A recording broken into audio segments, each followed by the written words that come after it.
এই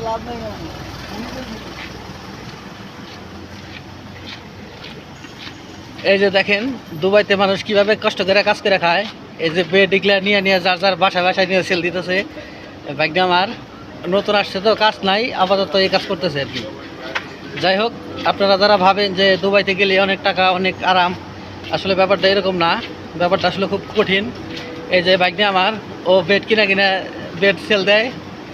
এই যে বেড আজকে যে নিয়ে যেতেছে, এটা নিয়ে সামনে একটা রুম আছে, ওই রুমে সেল দিব। কারণ কাজ নাই, এই জন্য যে কষ্ট করতেছে। আপনারা যারা মনে করেন যে দুবাইতে গেলে অনেক টাকা, আসলে ব্যাপারটা এরকম না। দেখেন কত কষ্ট করে টাকা ইনকাম করতেছে, আর আপনারা তো ভাবতেছেন যে মানে বিদেশ গেলেই অনেক টাকা, তাই না? এই যে দেখেন, এটা হলো বিদেশের নমুনা।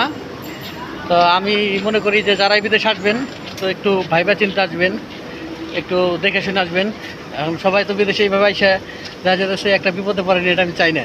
তো এই যে বাগনা অনেক কষ্টের ব্যাপার। আসলে বাগনাটা আমার খুব মানে ছিল আর কি, দেশে থাকতে অনেক শৌখিনভাবে থাকতো। দেখেন এখানে এসে কত কষ্ট করে কাজ করে। এই যে একটা অর্ডার পাইছে বেড, পরে যে এখন কিনে নিয়ে আসলো শপিং মল থেকে, এখন এটা নিয়ে সেল দিবে, মানে সেল দিলে টাকাটা নিবে আর কি। তো যাই হোক, এটা আসলে খুব দুঃখের বিষয়। তো এটা আমার কি বলবো আর।